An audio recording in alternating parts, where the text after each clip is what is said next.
The Apple Watch notification lit up at 2:47 a.m., and that's when my marriage officially died. I'd been lying awake for hours, staring at the ceiling of our pristine Boston suburb bedroom, listening to Claire's carefully rehearsed breathing. She was pretending to sleep, just like she'd been pretending to work late for the past 3 months. The irony wasn't lost on me, a tech entrepreneur being fooled by his own wife's digital footprints. Before we dive deeper into this story, I have one small request. Please subscribe, drop a like, comment, and hit that hype button to boost this channel so more people can discover these incredible Reddit stories. Another late night at the firm? I'd asked when she stumbled in at 1:30, her Hermes blouse wrinkled, lipstick gone, hair that perfect kind of messy that doesn't happen during depositions. Don't start, James. She'd headed straight for the shower, clutching her phone like a lifeline. But she'd forgotten about the watch. The message preview glowed on the nightstand. Tom R. Last night was incredible. Can't wait for tomorrow's client dinner. I screenshot it before my brain fully processed what I was reading. Tom Reynolds, her law firm partner. The same Tom who'd been coming to our dinner parties for 2 years, shaking my hand, complimenting my startup, asking about our plans for kids. Claire emerged from the bathroom in her silk pajamas, the ones I'd bought her for our anniversary. She slipped into bed without a word, turning away from me. How's the Morrison case going? I asked casually. Fine. Her voice was flat, distant. Tom helping much with the research? She went rigid. Why would you ask that? Just curious. You two seem to be putting in a lot of hours together. It's a complex case, James. You wouldn't understand. Right. Because running a tech company that just secured $15 million in Series B funding meant I couldn't grasp the intricacies of corporate law. I waited until her breathing deepened, then carefully lifted the watch from the nightstand. 3 years of marriage, and she still didn't understand what I did for a living. Data recovery, digital forensics, security systems. It was all just computer stuff to her. The message thread told the whole story. 6 weeks of increasingly explicit exchanges. Hotel room numbers, times, positions. My wife and her partner planning their affair with the same meticulous attention they brought to billable hours. Meet me at the Marriott downtown, room 1247. I'll be waiting in that red thing you like. Can't stop thinking about what you did to me yesterday. David's working late again. We have all night. David. They'd been calling me David in their messages. Not even worth getting my name right. I forwarded everything to my personal email, then placed the watch back exactly where I'd found it. Claire stirred, murmuring something in her sleep. Probably Tom's name. The prenup we'd signed was airtight. My lawyer had insisted on it when my first startup went public. Claire had fought it initially, claiming it showed I didn't trust her. Now I understood why she'd been pushing so hard lately for us to, revisit our financial arrangements. She wanted her fair share of my success before she destroyed our marriage. Too bad she'd already destroyed it herself.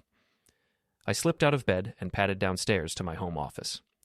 The house was one of those modern glass and steel monuments to success that Claire had insisted we buy. Open concept, smart home integration, security cameras in every room except the bedrooms and bathrooms. She'd complained about the cameras initially, calling them paranoid. Now I was grateful for my paranoia. I pulled up the footage from the past month, cross-referencing it with the timestamps from their messages. There she was, leaving early on the days they'd met. Coming home late, showered, and changed. The pattern was so obvious I wondered how I'd missed it. My phone buzzed. A text from Allison, my assistant. Sorry to bother you so late. Can we move tomorrow's investor meeting to 2 p.m.? Something urgent came up. Allison never texted this late unless it was important. I called her back. James, I'm sorry. I know it's late, but I just left the Gavel, and I thought you should know. The Gavel was the bar where all the lawyers and tech people hung out after work. Expensive whiskey, exposed brick, the kind of place where deals got made and gossip got spread. What's wrong? I saw Claire there, with Tom Reynolds. They weren't trying to hide it. Everyone was staring. My chest tightened. What exactly did you see? They were all over each other. Kissing, his hands on her. God, James, I'm so sorry. Rachel Morrison was there too. She kept looking around like she was embarrassed to be associated with them. Rachel, Claire's best friend from law school, now a junior partner at the same firm. If Rachel was uncomfortable, it meant the affair was common knowledge. How long have people known? Allison was quiet for a moment. There have been rumors for weeks. I didn't want to say anything without proof, but tonight they weren't bothering to be discreet. After I hung up, I sat in my office chair, staring at the wall of awards and patents that represented 15 years of building my career. 2 successful exits, a current company valued at over $100 million, a reputation as one of Boston's most promising entrepreneurs. And my wife was having an affair with her law partner in hotel rooms, using my money to cover the costs. I opened my laptop and started making calls. First to my lawyer, then to my accountant, then to the private investigator I'd use for corporate due diligence. By sunrise, I had a plan. Claire came downstairs at 7, already dressed in her power suit, checking her phone. "Morning," she said without looking up. "Sleep well?" I asked, pouring coffee into my MIT mug. "Fine. I have an early meeting." "With Tom?" She froze, her finger hovering over her phone screen. "It's a client meeting." "Of course it is." I handed her a coffee cup. "I've been thinking about what you said last week, about revisiting our financial arrangements." Her eyes lit up, the first genuine emotion I'd seen from her in months. "Really?" "Really. In fact, I had my lawyer draft some new papers. We should probably both review them." That's wonderful, James. I know this will be better for both of us." I smiled, the same smile I used in investor meetings when I was about to deliver devastating market analysis. "I'm sure it will be exactly what we both deserve." She kissed my cheek, the first physical contact we'd had in weeks, and headed for the garage. I waited until I heard her Tesla pull out of the driveway, then opened my laptop again. The private investigator had already sent preliminary photos from last night. Claire and Tom at the gavel, his hand on her thigh. Claire and Tom entering the Marriott. Claire and Tom in the hotel bar at midnight, her engagement ring catching the light as she traced patterns on his chest. My phone rang. Ms. Patel, my lawyer. "James, I've reviewed your request. Are you absolutely certain about this approach?" "Completely certain." "The prenup modifications you're requesting, they're quite severe. She'd be entitled to virtually nothing in a divorce proceeding." "That's the point." "And the other documents you've requested, the restraining orders, the cease and desist letters, the corporate protection filings. You understand this is going to be comprehensive?" "I want it airtight, Ms. Patel. When this is over, I want to make sure she can never come after me, my company, or my assets ever again." "Consider it done. I'll have everything ready by this afternoon." I hung up and walked to the window overlooking our perfectly manicured backyard. The pool Claire had insisted we install, despite neither of us swimming. The outdoor kitchen she'd used exactly twice. The guest house where she'd planned to put her mother when she visited. All of it paid for with my money. All of it about to become solely mine. My phone buzzed with another message from Tom to Claire's watch. "Can't wait to celebrate tonight. This is going to change everything for us." He was right about that. The tech conference was perfect cover. 3 days in San Francisco, giving keynote speeches about digital innovation while my private investigator documented every hotel visit, every lunch, every moment my wife spent building her new life with Tom Reynolds. I'd left Claire with a kiss and a promise to bring her back something special from California. She'd seemed almost relieved, probably planning 72 hours of uninterrupted adultery. Instead, I was sitting in Logan Airport, watching real-time footage from the security cameras I'd installed throughout our house. Claire had invited Tom over within 2 hours of my supposed departure. "This is better than Netflix," Allison said, settling into the seat beside me with coffee and a tablet full of investor presentations, though significantly more depressing. I'd brought Allison on the trip to maintain the illusion, but also because I trusted her judgment. She'd been with me since my second startup, had turned down offers from Google and Apple to stay with my company, and had never once betrayed a confidence. "Look at that," I said, pointing to my phone screen. Tom was giving Claire a tour of my home office, pointing at my awards like he was already planning where to hang his own. "The audacity is almost impressive," Allison said. "He's wearing your MIT sweatshirt." "What?" I zoomed in. She was right. Tom Reynolds, Harvard Law graduate and senior partner at Morrison, Klein & Associates, was wearing the MIT hoodie I'd left draped over my desk chair. "I'm going to destroy him," I said quietly. "Good," Allison replied, "but let's be smart about it." The flight to San Francisco gave me 5 hours to review the private investigator's preliminary report. Tom Reynolds, it turned out, had a pattern. 3 previous relationships with colleagues, 2 of which had ended in messy breakups and 1 sexual harassment complaint that had been quietly settled. More interesting was his financial situation. Despite pulling down over $400,000 a year at the firm, Tom was leveraged to his eyeballs. Expensive car payments, a condo in Back Bay with a crushing mortgage, credit card debt that suggested a lifestyle well beyond even his considerable means. He was using my wife to upgrade his life, and she was too flattered by the attention to see it. The conference went smoothly. I delivered my presentations on cybersecurity and digital privacy with particular enthusiasm, knowing that every technique I was describing to prevent corporate espionage could be adapted for personal use. On the second day, I got the call I'd been waiting for. "James, it's Detective Morrison." Not Rachel Morrison from Claire's firm. This was Detective Sarah Morrison from the Boston PD, someone I'd worked with on a cybercrime task force. "Sarah, thanks for calling back. I looked into Tom Reynolds like you asked. Interesting guy. That harassment complaint I mentioned, it wasn't the only one. There were 2 others that never made it to official complaints, but HR has documentation." "What kind of documentation?" "The kind that suggests a pattern of targeting married women in vulnerable positions, promising career advancement, leveraging power dynamics, then discarding them when things get complicated." My grip tightened on the phone. "Is that admissible?" "In a divorce proceeding? Probably not directly. But in a civil harassment case, or if someone wanted to file a complaint with the State Bar Association about professional conduct." She let the implication hang. "Sarah, you're a saint." "Just be careful, James. Guys like Reynolds don't go down quietly." That evening, I called Claire from my hotel room. "How's the conference?" she asked, and I could hear Tom's voice in the background. "Productive. Learning a lot about digital security. Did you know that most people have no idea how much of their private information is accessible if you know where to look?" "That's nice, honey. I should go. I have an early morning." "At 9 p.m.? I'm reviewing case files." "With Tom?" Silence. Then, "Why would you ask that?" "Just curious. You 2 seem to be spending a lot of time together lately." "James, I don't like your tone." "Sorry, I'm just tired. I'll see you tomorrow night." After I hung up, I opened my laptop and began typing. 3 years of marriage had taught me exactly how Claire thought, how she planned, how she justified her decisions. She was methodical, logical, always building her case before making a move. But she'd made one crucial error. She'd underestimated me. I spent the next 2 hours crafting emails, making calls, and setting up meetings for the following week. By the time I closed the laptop, I had appointments scheduled with divorce attorneys, forensic accountants, and a reputation management firm. I also had a meeting scheduled with Claire's boss. The flight home was delayed, giving me an extra 4 hours to review the security footage from our house. Tom had essentially moved in during my absence. His clothes in our closet, his toiletries in our bathroom, his laptop on my desk in the home office. They'd made dinner together, my food, my wine, my kitchen. They'd watched movies on my couch, in my living room, on the television I'd bought. They'd made love in my bed, on my sheets, under the roof I paid for. But it was the conversation I'd recorded that sealed their fate. "When are you going to tell him?"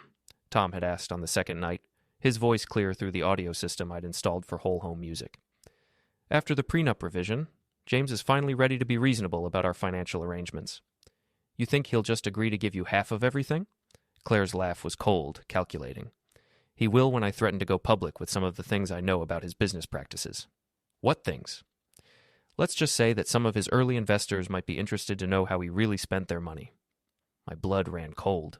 She was talking about the development costs for my first startup, money I'd legitimately spent on R&D, but which could be made to look suspicious if presented correctly by a skilled attorney. She was planning to blackmail me. "And if that doesn't work," Tom asked, "then we'll have to get creative.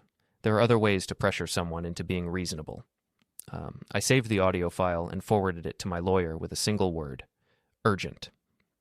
The plane finally landed at 11 p.m.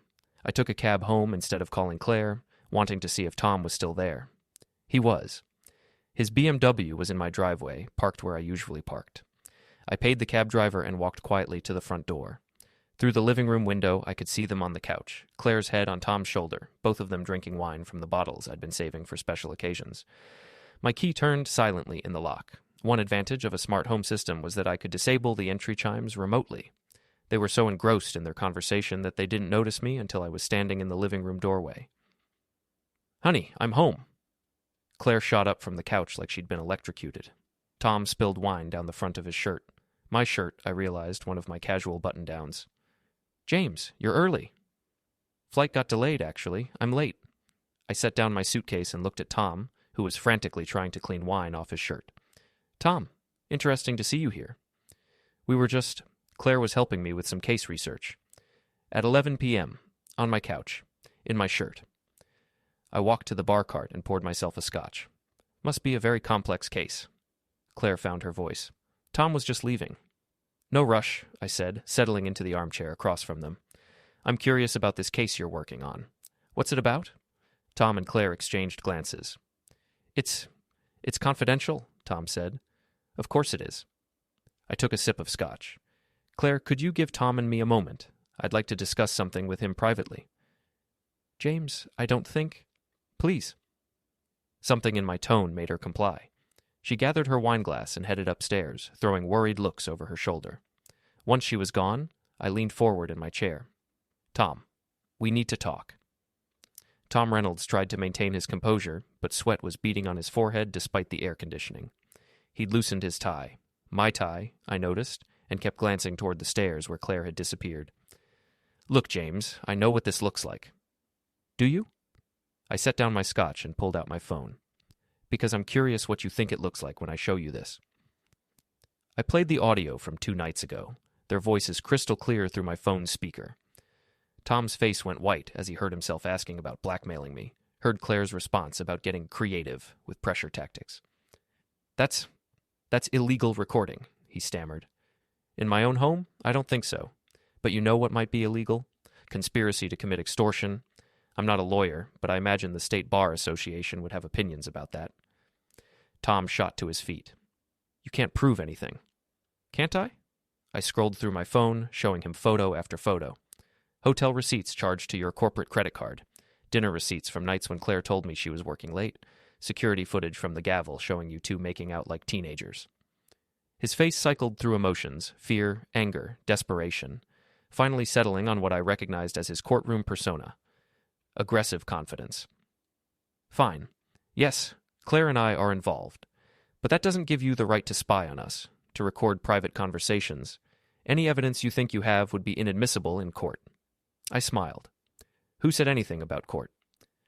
Before he could respond, I opened my laptop and turned it toward him. On the screen was a draft email addressed to every partner at Morrison, Klein, and Associates, with copies to the Massachusetts State Bar Association and the Boston Globe's legal affairs reporter. Subject line, pattern of sexual harassment and professional misconduct by senior partner Tom Reynolds. I read aloud. Attached, you'll find documented evidence of Mr. Reynolds' inappropriate relationships with multiple colleagues, including recorded conversations discussing extortion and blackmail of clients' spouses. You wouldn't. Try me. I clicked the compose button for a new email. Or maybe I'll start with something simpler, like forwarding your explicit text messages to Claire to your ex-wife. I understand she's still bitter about the alimony payments. Tom's aggressive facade cracked. What do you want? I want you to understand something very clearly. You've been having an affair with my wife in hotels you can't afford, wearing the clothes I bought, drinking wine that's worth more than your monthly bills. You've been planning to blackmail me with lies about my business, and you've been doing it all while shaking my hand at dinner parties. I stood up, and Tom took an involuntary step backward. But here's what you failed to understand, Tom. I built my career on information, data analysis, digital forensics, cybersecurity. I know things about you that you've forgotten about yourself. I pulled up another file on my laptop. Your credit score is 547. You owe $63,000 on credit cards. Your mortgage is 3 months behind, and your car is about to be repossessed. The only reason you haven't been fired from the firm is that you've been bringing in clients through relationships with married women who think you're going to leave your wife for them. How did you? The same way I know about the complaint Sarah Martinez filed against you in 2019, the one that was settled quietly for $50,000. The same way I know about Jennifer Walsh in 2021 and Lisa Chen last year. Tom sank back onto the couch, his head in his hands. You're a predator, Tom. You target married women, promise them a better life, use them for sex and career advancement, then discard them when things get complicated. Claire just happens to be your latest mark. It's not like that with Claire, isn't it? I played another audio clip, this one from yesterday morning. Tom's voice talking to someone on the phone. The husband's a tech nerd, completely clueless. She thinks he's going to give her half his assets in a revised prenup. Once she's divorced and liquid, we can figure out our next move. Tom's face went gray. She doesn't know about that conversation. No, she doesn't. Just like she doesn't know about your financial problems or your history with other women or the fact that you're using her to solve your money troubles. I closed the laptop and sat back down. Here's what's going to happen, Tom. You're going to leave my house, you're going to end your relationship with my wife, and you're going to transfer to your firm's New York office. I know they have been trying to recruit you. And if I don't? Then I'll destroy you. Not just your relationship with Claire, not just your job, everything. Your reputation, your career, your financial future. I'll make sure every law firm in Boston knows exactly what kind of man you are." Tom was quiet for a long moment. Upstairs, I could hear Claire pacing in our bedroom. "You're bluffing," he said finally. "You wouldn't risk the scandal. It would hurt your business, your reputation." I laughed. "Tom, I'm worth over $100 million. I have investors begging to fund my next venture. I sit on 3 nonprofit boards and have lunch with senators. A cheating wife is embarrassing. A cheating wife who tried to blackmail me becomes a victim of her own poor judgment." I leaned forward. "But you're a senior partner at a mid-tier law firm with a history of sexual harassment and crushing debt. Which one of us do you think survives a public scandal?" The fight went out of him. Tom slumped against the couch cushions, looking older than his 36 years. "What about Claire?" "Claire is my problem. Your only concern should be packing your things and figuring out how to rebuild your life somewhere else." Tom stood up slowly, pulling off my shirt and laying it on the coffee table. Underneath, he wore a white t-shirt that was too tight and showed sweat stains. "This isn't over," he said, but there was no conviction in his voice. "Yes, it is." After Tom left, I sat in my living room for 20 minutes, finishing my scotch and listening to Claire move around upstairs. Finally, she appeared at the top of the stairs. "Is he gone?" "He's gone." She came down slowly, having changed into pajamas and washed off her makeup. Without the armor of her professional wardrobe, she looked younger, more vulnerable. "James, we need to talk." "Yes, we do." She sat on the edge of the couch, not quite facing me. "I know what you're thinking." "Do you?" "It's not what it looked like." I pulled out my phone and played 30 seconds of audio, Claire and Tom discussing the best time to file for divorce, how to maximize her settlement, whether I'd be more compliant if they threatened to go public with embarrassing information about my business. Claire's face went white.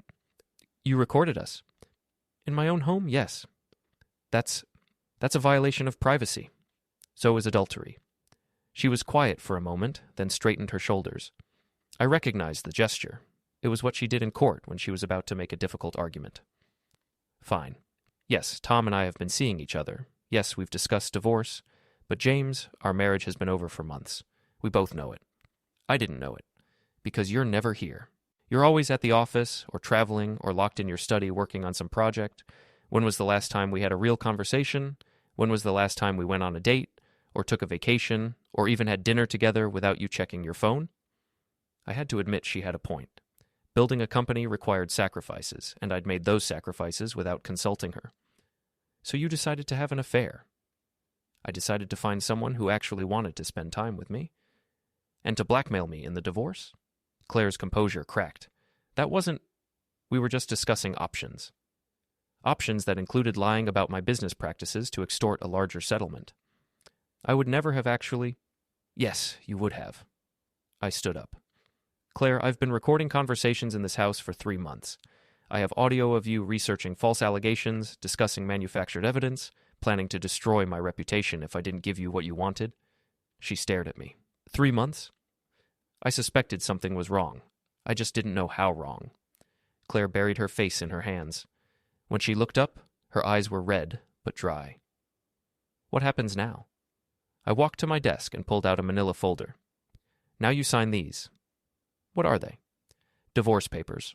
A revised prenup that leaves you with exactly what you brought into this marriage, a non-disclosure agreement that prevents you from discussing my business or personal life, and a statement acknowledging that you committed adultery and attempted extortion." She flipped through the papers, her lawyer's training evident in how quickly she absorbed the legal language. James, this leaves me with almost nothing. You'll get the car, your personal belongings, and enough money to get an apartment and start over. Considering what you were planning to do to me, I think that's generous. I can't sign this. I'll contest it." I sat back down and opened my laptop. "With what evidence?" "I have recordings of you admitting to adultery and discussing extortion.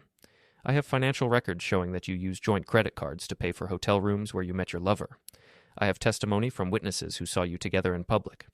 I turned the screen toward her. "I also have this." The video was from our bedroom security camera, the one Claire didn't know about, hidden in the smoke detector. It showed her and Tom together in our bed, but more importantly, it showed them discussing their plans to take James for everything he's worth. Claire's face went ashen. "You put a camera in our bedroom?" "I put cameras everywhere, Claire. It's called protecting my assets." She was quiet for a long time, reading through the divorce papers again. If I sign this, what happens to Tom? Tom is transferring to New York. He won't be a problem for either of us. And if I don't sign? I close the laptop. Then I release everything. The recordings, the photos, the financial evidence. I file for divorce citing adultery and attempted extortion. I make sure every law firm in Boston knows that Claire Bennett tried to blackmail her husband and destroy his business. Claire set the papers down. You've become someone I don't recognize. No, Claire. I've become someone you never bothered to know. She picked up a pen from the coffee table and stared at it for a moment. I did love you, James. In the beginning. I know. But somewhere along the way, we stopped being partners and became strangers. That's not an excuse for what you did. No, it's not. She signed the first document, then the second, then the third. But it's an explanation. When she finished signing, I collected the papers and put them back in the folder. I'll have my things moved out by the weekend, she said. Take your time, within reason. Claire stood up and walked toward the stairs, then stopped. James? Yes? I hope someday you find someone who makes you happy. I hope someday you find someone who deserves you. She almost smiled. That might be the nicest thing you've said to me in months. After she went upstairs, I poured another scotch and sat in my living room, looking around at the house we'd built together. Tomorrow I'd start the process of rebuilding my life. Tonight, I'd allow myself to grieve the end of my marriage. But first, I had one more call to make. The call came at 6:47 a.m., 3 days after Claire moved out. James, it's Rachel Morrison. We need to talk. Rachel's voice was tight, professional, with an undercurrent of barely controlled anger. I'd been expecting this call since Claire's boxes disappeared from our house. Good morning, Rachel. How can I help you? You can start by explaining why my best friend is living in a studio apartment in Somerville while you're sitting in your mansion counting your money. I was in my kitchen, making coffee and reading the morning news on my tablet. The house felt different now. Cleaner, quieter, but also emptier. Claire had taken more than just her belongings when she left. I assume Claire told you her version of events. She told me you blackmailed her into signing a divorce agreement that left her with nothing. She told me you violated her privacy, recorded her conversations, and threatened to destroy her career. Did she tell you about Tom Reynolds? Silence on the other end of the line. I thought not. I poured coffee into my MIT mug and settled at the kitchen island. Rachel, I like you. We've been friends for 3 years, so I'm going to give you some advice. Stay out of this. Claire is my friend, James. I can't just stand by and watch you destroy her life. I didn't destroy her life. She did that herself. By having an affair? James, people make mistakes. That doesn't mean she deserves to lose everything. I sipped my coffee and considered how much to tell Rachel. She was a good lawyer and a loyal friend, but she was also getting information from only one source. Rachel, what exactly did Claire tell you about the divorce? That you found out about her relationship with Tom and went nuclear? That you had been spying on her for months, recording her private conversations, violating her privacy? That you threatened to ruin her professionally if she didn't sign papers giving up any claim to your assets? And you believed that? Why wouldn't I? I've seen how obsessive you can be about your work, your privacy, your control. It's not hard to imagine you turning that obsessiveness against Claire. That stung, partly because there was truth in it. I did like control, did value privacy, did sometimes prioritize work over relationships. Rachel, I'm going to send you something. After you listen to it, if you still want to have this conversation, call me back. I hung up and forwarded her 3 audio files. Claire and Tom discussing blackmail strategies, Claire researching false allegations against my business, and Claire laughing about how clueless I was while they planned to take me for everything he's worth. My phone rang again 20 minutes later. Jesus Christ, James. Now do you understand? I had no idea. Claire never mentioned any of this. Because Claire is a lawyer, Rachel. She knows how to present facts in the most favorable light possible. Rachel was quiet for a moment. But James, some of what she said was true, wasn't it? You did record her without her knowledge. You did threaten her career. I protected myself from someone who was planning to destroy me. By destroying her first. I set down my coffee cup harder than necessary. Rachel, your best friend was planning to blackmail me with false allegations about my business. She was going to claim I misused investor funds, violated SEC regulations, committed fraud. Do you understand what that would have done to me? She wouldn't have actually... Yes, she would have. I have recordings of her practicing the allegations, researching which regulatory agencies to contact, discussing how to make the claims seem credible. Another silence. When Rachel spoke again, her voice was smaller. I don't know what to believe anymore. Believe the evidence. The evidence you gathered by spying on your wife. The evidence I gathered by protecting my assets and my reputation from someone who was planning to commit extortion. I could hear Rachel moving around, probably pacing her office. It was a habit she'd developed in law school, thinking better on her feet. James, even if everything you're saying is true, Claire is still my friend. She's broke, she's alone, and she's scared. She's also a Harvard-educated lawyer with 15 years of experience. She'll be fine. Will she? Because Tom Reynolds just transferred to New York, and word is getting around the firm about why. Claire's reputation is already damaged. That gave me pause. I'd wanted Tom gone, but I hadn't intended for the gossip to hurt Claire's career. What kind of word? That she was having an affair with a partner, that there was some kind of scandal, that she's not trustworthy. You know how these things work, James. Perception becomes reality. I did know how these things worked. I'd built my career partly on reputation, on being seen as reliable, trustworthy, innovative. If Claire's professional reputation was being destroyed by association with Tom's misconduct, that went beyond what I'd intended. Rachel, I never wanted to hurt Claire's career. But you did. By exposing her relationship with Tom, by forcing him to transfer, you've made her toxic at the firm. Nobody wants to work with someone who might be recording conversations or gathering evidence for future lawsuits. I never recorded anything at her office. But how would anyone know that? You've created an atmosphere of suspicion around her. I walked to the window overlooking my backyard. The pool maintenance crew was cleaning the water, getting ready for summer. Claire had loved swimming, had spent hours floating on her back, staring at the sky. What do you want me to do, Rachel? Help her. Give her enough money to get back on her feet. Maybe put in a good word with some contacts at other firms. After what she tried to do to me? Because she's still the woman you married. Because she's still the person who supported you through your first startup failure, who believed in you when investors were pulling out, who stood by you during the 18-month stretch when you were working 100 hours a week. Rachel was right about that. Claire had been supportive during the early years, had believed in my vision when others didn't, had made sacrifices for my career. I'll think about it. Thank you. After I hung up, I spent the morning reviewing financial statements and investor reports, trying to focus on work. But Rachel's words kept echoing. Claire was broke, alone, and scared. Around noon, Allison knocked on my office door. James, there's someone here to see you. Who? Mike Stevens. He says he's a friend of yours. Mike Stevens. I hadn't heard that name in 6 months.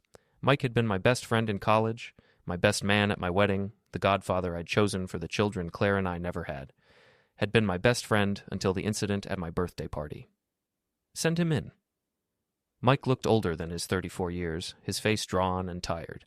He'd lost weight, and his usually perfect hair was disheveled. Hello, James. Mike. We stared at each other for a moment. 6 months of silence stretched between us. I heard about the divorce, he said finally. News travels fast. Claire called Jennifer. They had lunch yesterday. Jennifer was Mike's wife, a sweet woman who'd become close friends with Claire over the years. The four of us had been inseparable for a while. Dinner parties, weekend trips, shared vacations, until Mike decided to hit on Allison at my birthday party. How is Jennifer? Confused, hurt. She doesn't understand why you won't talk to us anymore. I leaned back in my chair. She doesn't understand why I won't talk to the man who sexually harassed my employee at my birthday party. Mike's face flushed. It wasn't harassment, James. I was drunk. I made a mistake. I apologized. You cornered Allison in my kitchen, put your hands on her, and told her you'd always wondered what it would be like to unwrap her. When she tried to leave, you blocked her path and suggested she might be interested in expanding her job responsibilities. I was drunk. So was everyone else at the party. Somehow they managed not to sexually harass my employees. Mike slumped into the chair across from my desk. James, I know I screwed up. I've been going to therapy. I've been working on myself. Jennifer and I are in counseling. Good for you. But 6 months of silence, 6 months of refusing to return calls, declining invitations, avoiding places where we might run into each other. I stood up and walked to the window. Mike, Allison is like family to me. She's been with me for 7 years, has turned down better offers to stay with my company, has never once betrayed my trust. You violated that trust, violated her safety in my own home. And I'm sorry. What more do you want me to do? I want you to understand that some things can't be fixed with an apology. Mike was quiet for a moment. Is that what this is about? Claire, the divorce, cutting everyone out of your life? Are you just writing off anyone who disappoints you? This isn't about disappointment, Mike. This is about trust. Claire made a mistake, James. A big one, I'll grant you. But she's still the woman you married.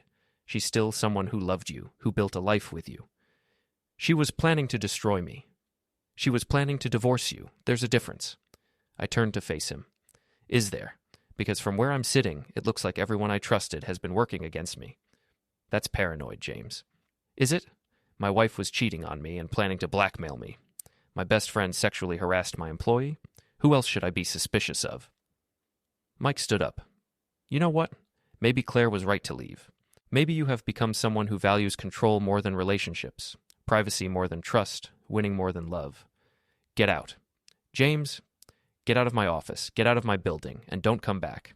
After Mike left, I sat alone in my office, staring at the awards on the wall. Entrepreneur of the Year, Innovation Leader, Tech Visionary. None of them mentioned anything about being a good husband or a loyal friend or a decent human being. My phone buzzed with a text from an unknown number. This is Claire. I know you don't want to hear from me, but I need to ask you something. Can we meet for coffee? I stared at the message for a long time before responding, Why? Because I think we both deserve better than how this ended. Against my better judgment, I typed back, Tomorrow, 2 p.m., the Starbucks on Newberry Street. Thank you. I spent the rest of the afternoon wondering if I was making a mistake, and suspecting that I probably was. But Rachel was right about one thing. Claire was still the woman I'd married. And maybe, despite everything that had happened, I owed her one final conversation. Claire was already waiting when I arrived at Starbucks, sitting at a corner table with her back to the wall, a lawyer's habit. She looked different, thinner, tired, wearing jeans and a sweater instead of her usual power suits. Her hair was pulled back in a simple ponytail, and she wore no makeup. She looked more like the woman I'd married than the one I'd divorced. Thank you for coming, she said as I sat down. What did you want to talk about? She wrapped her hands around her coffee cup, a gesture I remembered from our early dating days when she was nervous. I wanted to apologize. I'd prepared for many possible conversations, but not this one. Apologize?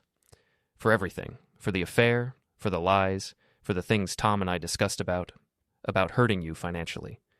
Claire, let me finish, please. She looked up at me, and I saw something I hadn't seen in months. Vulnerability. James, I know you think I'm a terrible person.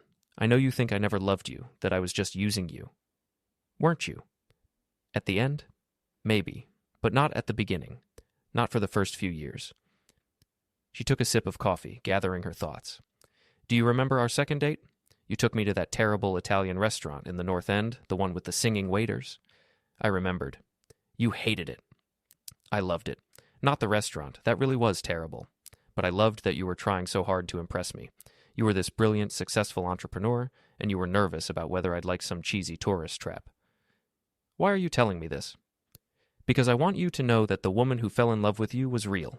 The woman who supported you through your startup struggles, who celebrated your successes, who married you. She was real. Claire's eyes were bright with unshed tears.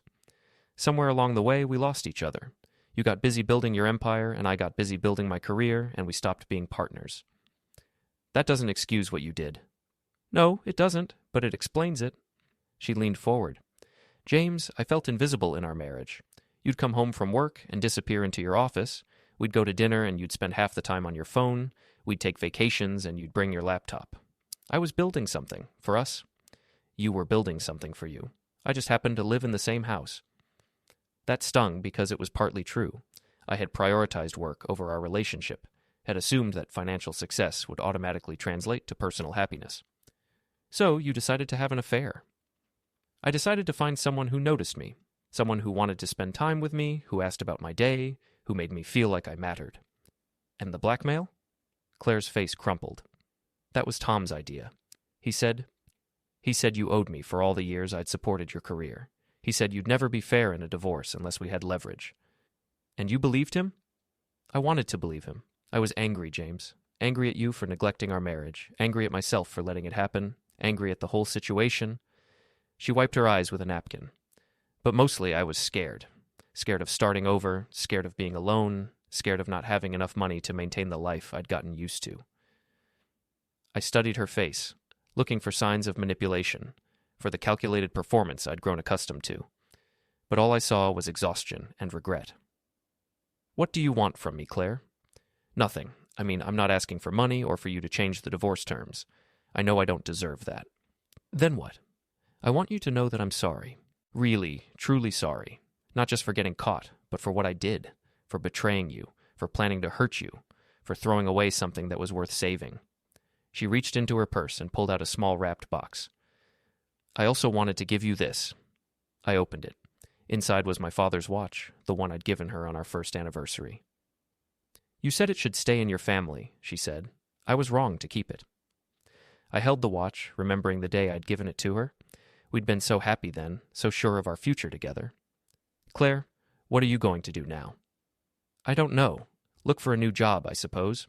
Maybe move somewhere else, start fresh." "What about the firm?" Her laugh was bitter. "They made it clear that my services are no longer required. Apparently being involved in a scandal with a senior partner makes me a liability." "I'm sorry about that. I never intended—" "I know. Rachel told me about your conversation. She said you seemed genuinely surprised that my career was affected." We sat in silence for a moment, watching other customers come and go. Normal people living normal lives, not dealing with the wreckage of failed marriages and broken trust. "James, can I ask you something?" "Sure." "Do you think we could have saved it? Our marriage, I mean. If we'd tried harder, communicated better, made different choices?" I considered the question seriously. "Maybe. If we'd recognized the problems earlier. If we'd been willing to work on them instead of just working around them." "I think about that sometimes. About what we might have been if we'd been better at being married." "Claire, you're going to be okay. You're smart, talented, resilient. This isn't the end of your story. What about you? Are you going to be okay?" I thought about my empty house, my lost friendships, my successful but solitary life. "I don't know," she smiled sadly. "At least you're honest?" Claire stood up, shouldering her purse. "I should go. Thank you for meeting me, James. And thank you for listening." "Claire?" She turned back. "For what it's worth, I'm sorry too. Sorry that we couldn't figure out how to love each other better." "Me too." After she left, I sat in the coffee shop for another hour, thinking about our conversation. For the first time in months, I felt something other than anger when I thought about my ex-wife. Not forgiveness, exactly, but understanding. My phone rang. Allison. "James, I'm sorry to bother you, but there's been a development." "What kind of development?" "Tom Reynolds is back in town, and he's asking questions about you." "What kind of questions?" "The kind that suggest he's not ready to let this go." I closed my eyes. "Where is he?" "The gavel." "And James?" "He's drunk, and he's angry, and he's telling anyone who'll listen that you destroyed his life." I stood up, pocketing my father's watch. "I'll be right there." "James, maybe you should call the police instead." "No, this ends tonight." The gavel was crowded with the usual after-work crowd of lawyers and tech workers. I spotted Tom immediately. He was at the bar, gesticulating wildly while talking to anyone who'd listen. "Completely destroyed my career," he was saying to a group of associates from various firms. "Blackmailed me, threatened to ruin my reputation, forced me to leave town." I walked up behind him. "Hello, Tom?" He spun around, nearly falling off his bar stool. His face was flushed with alcohol and anger. "James Bennett, the man of the hour." The conversations around us died as people recognized the potential for drama. "You look like you've had enough to drink," I said calmly. "Enough to drink? I haven't had nearly enough to drink.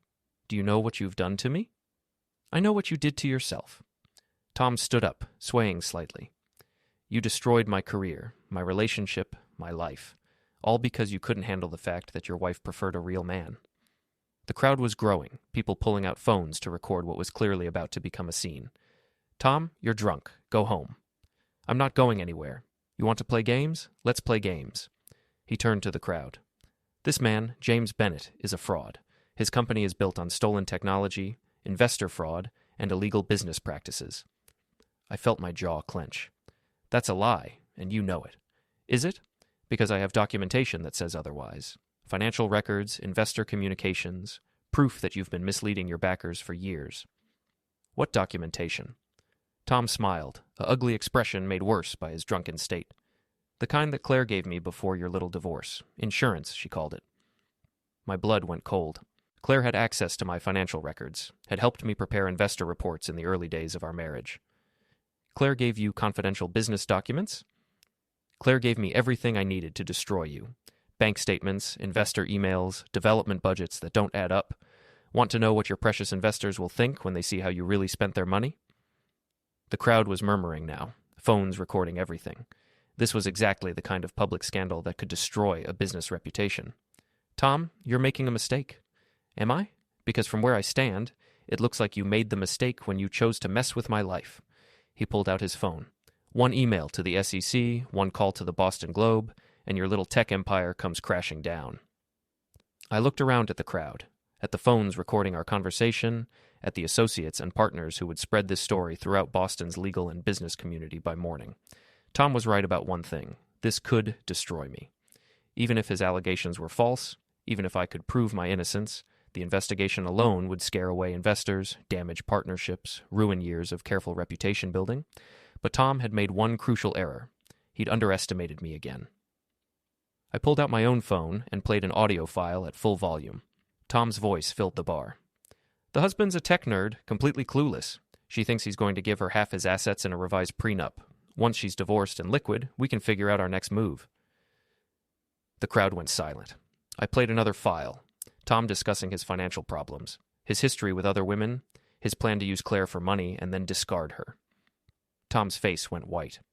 That's illegal recording. No, Tom. That's you admitting to conspiracy, fraud, and a pattern of predatory behavior. I looked around at the crowd. This man has been telling you that I'm a fraud, that my business is built on lies, but what he hasn't told you is that he's a sexual predator who targets married women, uses them for financial gain, and then threatens their husbands when his schemes fall apart. I played one more file. Tom and Claire discussing false allegations against my business, planning to fabricate evidence, researching which regulatory agencies would be most likely to believe their lies. Ladies and gentlemen, you've just heard a confession to attempted extortion and fraud. Tom Reynolds tried to blackmail me with false allegations about my business. When that failed, he's now trying to destroy my reputation with the same lies. Tom lunged at me, but he was too drunk to be coordinated. I stepped aside easily, and he stumbled into a table, sending drinks flying. "You bastard!" he screamed. "You think you've won? You've destroyed everything." "No, Tom.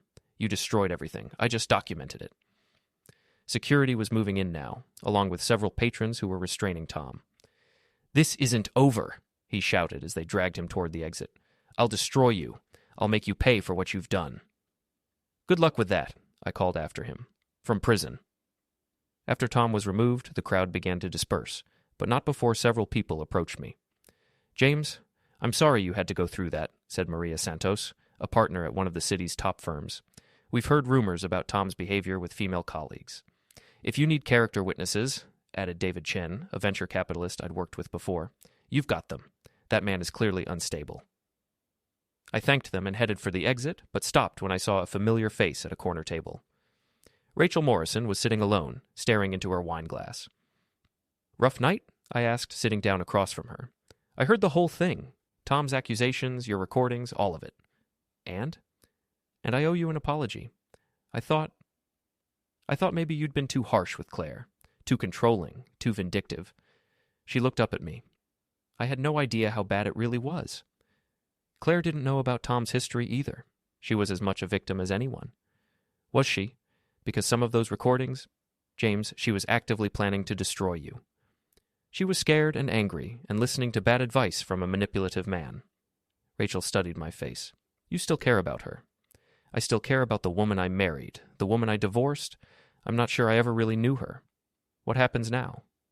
"Now Tom faces the consequences of his actions. The State Bar Association will be very interested in those recordings, as will the SEC and the FBI. And Claire? Claire gets to start over. Clean slate, fresh beginning. Will you help her?" I thought about our conversation that afternoon, about the woman who'd given me back my father's watch and apologized without asking for anything in return. "Maybe. We'll see." I stood to leave, then turned back. "Rachel, do me a favor. If Claire needs a reference for a new job, have her call me. Despite everything that happened, she's still a good lawyer." "James, that's That's incredibly generous. No, it's just fair, and she made mistakes, but she doesn't deserve to have her entire career destroyed because of them. I left the gavel and walked home through the Boston streets, thinking about justice, revenge, and the difference between the two. Tom Reynolds would face legal consequences for his actions. His career was over, his reputation destroyed, his future uncertain. That was justice. Claire would have to rebuild her life, but she'd do it with the possibility of redemption, of learning from her mistakes and becoming better. That was mercy. And me? I'd won the war, protected my business, and preserved my reputation. But I'd also lost my wife, my best friend, and any illusion that success could substitute for genuine human connection. As I walked up the steps to my empty house, I wondered if victory was supposed to feel this hollow. But then I remembered Tom's face when he realized his schemes had failed, remembered the moment he understood that his actions had consequences, remembered the satisfaction of watching a bully get exactly what he deserved. Maybe victory wasn't supposed to feel good. Maybe it was just supposed to feel final. And this, finally, was over.